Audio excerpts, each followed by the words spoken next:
L'orgue dans le silence soudain préludé. C'est comme l'éveil d'une eau dans la campagne, qu'un dépliement de brume et de dessus l'accompagne, une eau dont le courant est à peine ridé. Au pâle du clavier que d'invisibles mains font chanter, comme les battoirs de lavandière, l'orgue coule, il frissonne, il s'attarde en chemin, puis se décide et s'enfle ainsi qu'une rivière. Une rivière grave et dont la largeur s'use à rafraîchir les nefs, à jaillir dans la tour. Le chant, par instant, tombe avec un bruit d'écluse. Les roseaux des tuyaux sont alignés autour. Une rivière qui les voit des soprani viennent perdre, un à un, leurs affluents débiles. Un silence, parfois, l'interrompt comme une île, puis l'orgue recommence à couler, tout uni. Splendeur de l'orgue, ombre et soleil, force et douceur.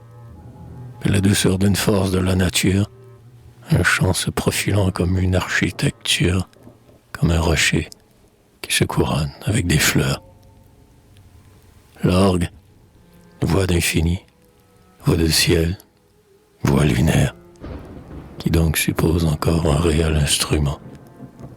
L'orgue est un puits sculpté où chante le tonnerre. L'orgue est le bruit apprivoisé d'un élément.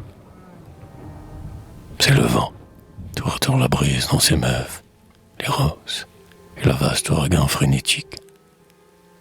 C'est l'eau, rivière qui grossit, qui devient fleuve, et l'orgue croule en cataracte de musique. Ouais, c'est un élément dont l'humeur toujours change. Il a toutes les voix, câlines ou funèbres. À matinée il chante, il pleure à ténèbres. Est-ce un chant de la terre ou sont-ce des cœurs d'anges? Oh mélodie, à peine humaine. Elle vous frôle avec la douceur qu'a la lune qui se lève. C'est un baume, c'est une étreinte, c'est un rêve. On se sent comme au bord de l'eau dormante, un saule. L'orgue est tour à tour rauque et confidentiel, tumultueux, puis doux comme le catéchisme. Et, après son orage où se brise le prisme, il s'apaise, et dans l'air déroule un arc-en-ciel.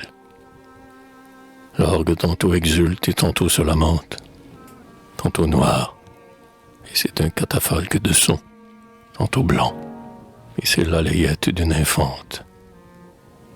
On l'écoute comme on regarde l'horizon.